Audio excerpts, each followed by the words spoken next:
Welcome into Phil's Tax Hacks and Other Retirement Facts with CPA and personal financial specialist Phil Putney. Now let's get rolling with today's show.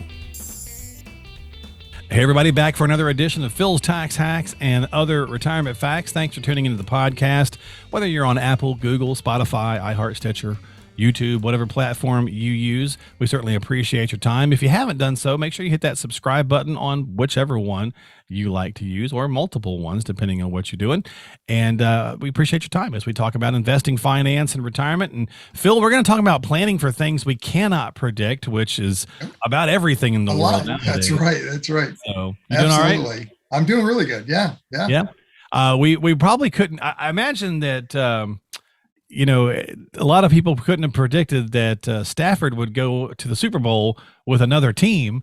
I know. As a Lions fan, right? It's like, hey, look, you get good players here, but something about the organization seems when they hit the team, something happens. I don't know. Something happens. Yeah, so there's good players in there, but somehow that team just never makes it happen together. So and so this episode is going to drop right before the Super Bowl. So I'm looking forward to seeing if Cincinnati wins, great, because they haven't been there in 30 years and they haven't won one. And then I'm also pulling as a long-suffering Lions fan. It's like, well, I got to pull for Stafford. So that's right. So we'll see how things go in that. But you couldn't have predicted that, right? Not at all. A year within leaving the team, you're in the Super Bowl. So I'm sure he couldn't predict it either. So maybe I'm sure he's pretty happy. He's probably like, I told you I could do this. Well, maybe, that could be too. I told you those guys were holding me back. That's right. I had game, man. I told you I got game. So let's talk about some financial things, Phil, that we can't predict. Sure. We'll keep this one kind of short and sweet this week. Pretty easy to do. We've already talked about the fact that January just ended. It was one of the worst markets for the market since the pandemic kicked off in March of 2020. So that's a big one. That we just talked about that with our prior podcast. When is the shoe going to drop? We've got 12 years of basically up markets. Yes. It ebbs and flows. It has some down, spikes, but nothing prolonged. So when are we going to have this prolonged? We're overdue by a landslide, right? So every advisor gets this question: when's it going to happen? Yeah, that's right. And I always say, well, hey, my crystal ball is broken. I don't know. None of us really know. Frankly, had you asked me, I would have expected this 5 years ago. We were going through some volatile times then. It's like, okay, here we go. Things are, but the pandemic, if nothing else. The pandemic happened. I thought, oh, for sure. This is going to be a long time. It's going to be a long haul to come back. I'm like, what in the world's going on with this market? Yeah, we're going to go Game of Thrones and winter's coming, right? Finally, it's finally here, and we're going to have this prolonged downturn, and it turned around in 2 months. Yeah. No, that time was a lot different than most because there was a lot of governmental intervention, a lot of money, thrown at the markets and the economy. Granted, I understand why to help, right? Bounce back, but yes, but the bottom line is at the end of the day, markets don't always go up. There's this whole concept of reversion to the mean. We've talked about it many times in shows of, the markets have an average historically, and anytime it's above that average, at some point it's going to have to drop below the average to bring everything back in line. Yeah. Well, you've been doing this way above that average right now. So. way above it. You've been doing this for 30 years, right? Yep. And so there's definitely advisors out there working today who can say, hey, I've been in the business for 10 years. And that sounds fantastic. And all they've experienced is, but they've yet to experience a prolonged downturn, even after being in, which is really kind of wild to say that. So if you find yourself, folks, sitting there going, well, when is the next crash going to happen? The better question needs to be, well, how can I just be prepared no matter what happens, right? Exactly. And that's what it comes down to. When is it going to happen? I don't know. It doesn't matter. I can't control the market. No one can. Yeah. And how many might you see in retirement? 2, 3? Usually probably 2 to 3. Generally on average, about every 10 years, we're way overdue on this one, like you said. Yeah. But usually every 10 years or so, you're going to see that change, bull to bear market long term, so it's something you're going to have to live with throughout your retirement. You have to plan for, understand how are you going to position things so that it doesn't affect you. Because again, you're not going to prevent it. Have a strategy to retire in any economy is the goal, right? Absolutely. Yeah. So you can't predict it. You can't predict what healthcare costs are going to look like in the next 20 years, Phil. Absolutely. Now we could probably make a better educated guess on this one than we could on the markets, yeah, I because mean, this has a little bit more of history that you can follow and look. Yeah. Everything is just up, right? Yes. But you can't actually predict it. So you need to be budgeting, you need to be planning and structuring, because the educated money is on, it's going up. Absolutely. I mean, just looking at it historically, personally, when we're building in the plan, the healthcare costs, we use twice what the level of inflation is on everything else. Wow, that's a lot now. Yeah. We're already building in twice of, what the average inflation is that we're building into the plan, because historically it's higher. You have to understand that component of your expense is going to go up. And as long as you've looked at that ahead of time and made sure that, okay, I can handle it. And, whether you have certain assets, that are set aside for your medical, your healthcare type costs. I mean, some clients will do that. They'll kind of set up their own bucket to handle healthcare costs and invest that accordingly. But just understand that it's going to happen. And and you've got to talk about it. I mean, that's usually the big hurdle for most people is not, especially the long-term care aspect, is saying, look, we're going to have to do this, and not just for one person, but for both, because inevitably one person has a long-term care event, and it, can wipe out, the whole family. Absolutely. And and here I'm just talking general healthcare costs, but you build in long-term care. I mean, that's a whole nother aspect you have to look at. That true. The reality is, with everyone living longer, we're needing long-term care in those later years. More and more people are. So, I mean, it's something you have to plan for, understand what it looks like. Got to do it. And it falls in line with the next one, which is number 3 here on the list, which is the tax rates. Well, what are they going to be 3 presidents from now? Look, whether, wherever you fall on the current political state of things, the last, 4 years, and everybody's all up in arms about everything.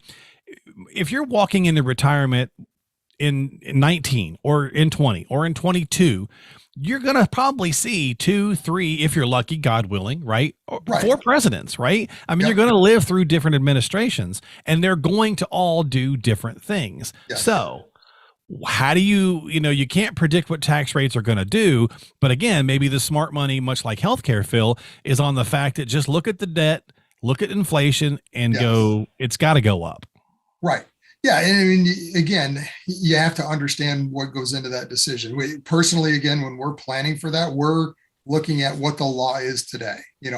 For taxes, I personally don't like to predict, if it goes up, this is what it's going to look like.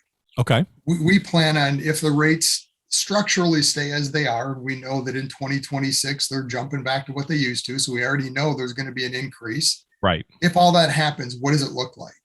And based on that, if we can improve the scenario, then mathematically, if taxes go up, we're in a better position. The only downside is if taxes go down, and then that's a discussion you have to have with your advisor to say, and hopefully you've had this discussion to say, from a tax aspect, where do you think they're going? They can do one of 3 things, right? They can go up, they can go down, they can stay the same. Right. We plan probably not going down. we plan for stay the same or go up, so that's kind of the hedge we take. Yeah. If they go down, we probably are going to have missed some opportunity. But personally, I don't see how that can happen. How that could happen. Yeah. We're historically step back and look at it. So, and that is one of the biggest risks that clients face in retirement is, what are taxes going to be on those accounts? Because the challenge with an IRA, any tax deferred account, is you don't know, because the taxes are based on the money when it comes out. What are the rates when the money comes out of the IRA? So the shorter the timeline you can use in making that decision, and that's why we do a lot of Roth conversions. We're bringing that tax decision into the plan earlier when it's a more known number. Not to say everyone should be doing a lot of big Roth conversions early. I'm not saying that at all. I'm just saying, understand the risk from taxes. The longer down that time horizon you get, the more risk there is, because we don't know. Yeah, the devil in what right? And right now we know what the rates are. So, and they are low. They are historically low. So be as efficient as you can now, because you got no clue what 3 administrations from now are going to do. Exactly. And God willing, you're going to be in retirement, or still be in retirement at that point if you're walking into it. All right, so let's do the last one, Phil, and we'll wrap it up this week. How long are you going to live? This is not something that, again, we can predict. Obviously, all kinds of factors can they can lead to it. And I've talked about this many times myself. As a matter of fact, the time we're taping this, I'm going to an uncle's funeral tomorrow. And most of the men in my family do not live very long. My brother died at 57. My father died at 63. My grandfather died at 60. It'd be easy for me to go, well, those predictors, Phil, say that I'm going to be dead by the time I'm probably 65. So I'm going to party. I'm going to live it up. I'm 50. I'm going to spend all my money before I get to 65. But that's not the smart move. Plus, I have a spouse. Right. So let's take it into account, but let's factor, in case I'm wrong, I don't want to be, getting a job at 80. And that's really the point I always, if I have that discussion with a client, if they're kind of leading to that, the family history, whatever it is, I don't think I'm going to make it to this. And that's great. It's an indicator. If we plan that direction and you don't, what then? Yeah. So if we plan you're going to make it to 65 and, you can spend, 200,000 a year because of, where you're at. What happens if you make it to 70? What are you going to do those last 5 years? Are your kids 80. okay with you living with them for, the next 5 or 10 years? Have you had that discussion with them? Is that even something you want to do? So, again, it's a factor. Don't it is a factor. Take it into account, but then look at the aspect of what happens if not, and to your point with a married couple, it's a bigger risk actually to assume you're going to live longer because, the real danger for the married couple is that spouse, one of the spouses at least, dying early. Because the earlier that happens, things change in the plan. There's loss of Social Security, tax rates go from joint to single. Yeah. So a lot of different things happen that can be detrimental to a plan. So and if you wind up depleting the accounts or you leave, and no one wants to do this, right? You don't want to leave your spouse, the person you leave behind, short for their own retirement because, again, back to my situation, my wife might live to, let's say, 90. And if I've gone through everything, by the time I'm 70 and then I pass away, I'm leaving her with 20 years of, not the retirement lifestyle that she just had when we were, I was still around. So it's an indicator, but don't get yourself into that setup, right, folks, of just saying this might happen or this will happen. Just take it into account, but plan for, Murphy's Law, right? Right. And that's really the financial planning process that we walk clients through does exactly that. I mean, we plan for here's life expectancies based on kind of general statistics, but also, taking into account if there is some family history, maybe that does affect it. Right. And then we'll always run a stress test to say, okay, what happens if that doesn't happen and one of you passes today? Yeah. Or 5 years or 10 years down the road, what does that look like? Does it still work? So having that in perspective. So what's the average you try to run for? I hear advisors say, well, we try to run everybody to 90 or to 100, or whatever. I mean, generally we do 85 and 90, 85 for men, 90 for females on average, unless again, family history, things play in shorter or longer, but we try to keep it around that. But then at the end of the day too, my version of quote unquote running out of money, even if we plan till 90, at 90 in the plan, I want to see enough to get through at least another 5 years. Oh, okay. So you've got a buffer. If we're saying 0, I'm saying 95 then, But okay. We always plan for 90, let's say for the female, and then another 5 years beyond that. But this whole life expectancy brings up a real interesting factor because a lot of times people are thinking that direction. Oh, I got to plan to 100, right? There's long ages. Sure. Yeah. But the flip side of that decision to me is always, well, that's great, but run the math today to see where you're at, because oftentimes I see clients get into retirement and not enjoy it to the extent they could have because of this fear of I'm going to make it to, 90 or 100, not paying attention to it. And all of a sudden you're in your 80s and you've amassed such an amount that there's no way you're going to spend it and enjoy it. And you've missed some opportunity in retirement that you could have enjoyed, experiences, and you're going to pass on this money to the kids, which is great. Sure. But is that really what you wanted to do? Did you maybe want to do some, once in a lifetime thing or whatever? And that's where working with an advisor, having a plan first to start with, run the math, figure it out, but then working with them on an annual basis to say, are we on track? Sure. Yeah. What is our guidelines? We always run another statistic or, when we're running our plans to say, based on all the math, this is what works. You're going to have X amount at the end. The plan's fine. If there's a lot more at the end. We always run another scenario to say, okay, how much could you spend to run it down to where we had that 5-year buffer?